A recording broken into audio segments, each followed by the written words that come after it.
Yep. Hi everyone, my name is Daisha Jackson. I graduated in 2023 from the Met, which makes me a 2-year alum. And at the Met, I was able to foster an idea that combined wellness, technology, and innovation at the E-Center.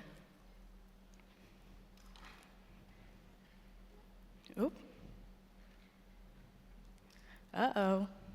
Can I get some help with that? Oh, perfect. Okay, so Yoga for All, what is that? Yoga for All is a QR code-powered yoga mat, meaning a QR code implemented on a mat. And once you scan it, it leads you to a rotating library of wellness resources, all from instructed yoga videos, meditations, sound bowls, guided breath work.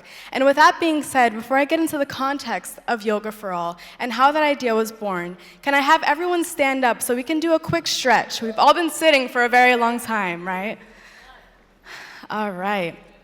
I would like us to lift your both arms above your head. Take a deep breath.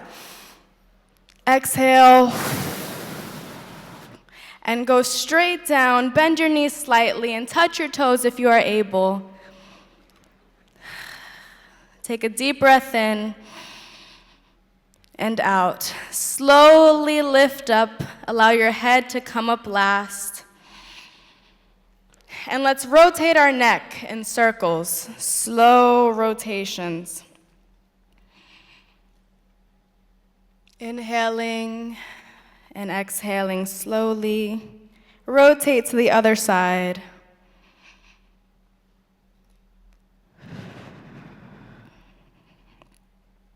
Now clasp your hands behind your back.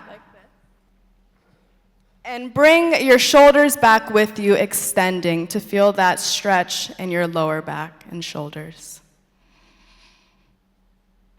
Now let's shake it out before we sit back. And now you can take a seat. I hope you enjoyed that.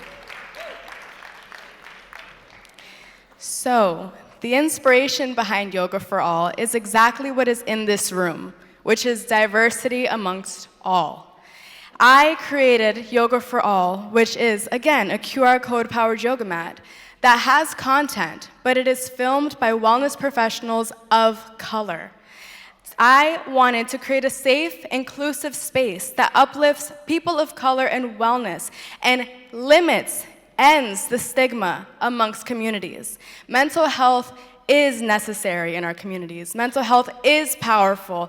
Wellness and self-care is for us and is by us. And I think that is the most significant thing that we can walk away with today.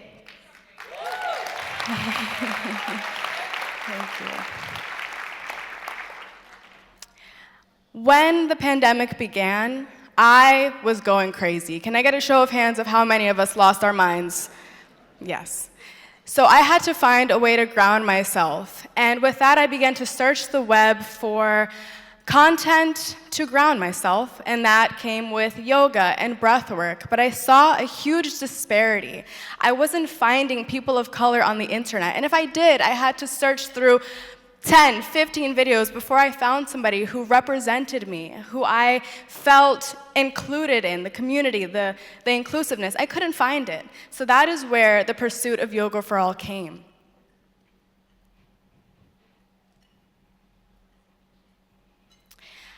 And I, in 2023, went on a mission trip to Guatemala, where I had the opportunity to teach yoga and wellness to the orphans and the elders that were at nursing homes. And there, it drove my vision of Yoga for All and what that could be.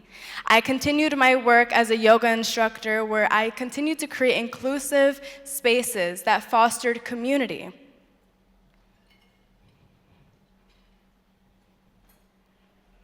Now, I have been able to curate my first round of content that will be included in the first launch of Yoga for All. I was so thankful to invite 5 wellness professionals of color to film these videos back in April, and the finalization of these videos are soon to be launched. I also created a Night of Hope Small Business Gala where I invited 25 small business owners of all backgrounds to attend, and I was able to grant an opportunity grant to one entrepreneur in Rhode Island who is right here, Xanabu Cham. Let's give it up for her. With the support of the Pepito Opportunity Connection. And I was so thankful to continue this tradition of inclusivity and fostering community in Rhode Island, because this state is small, but it is powerful. Can we give a round of applause for our community? So, if you would like to follow along on Yoga for All's journey, you can scan this QR code, and for updates on a Night of Hope Small Business Gala, because this will be an annual community-driven gala. And for what's next, in 3 months, I will be moving to Chile to continue my pursuit of yoga and finishing my bachelor's in psychology 2 years early out there. So, thank you. Thank you all so much for taking the time to be here and to listen to my story, and I am so appreciative for each and every single one of you. Thank you.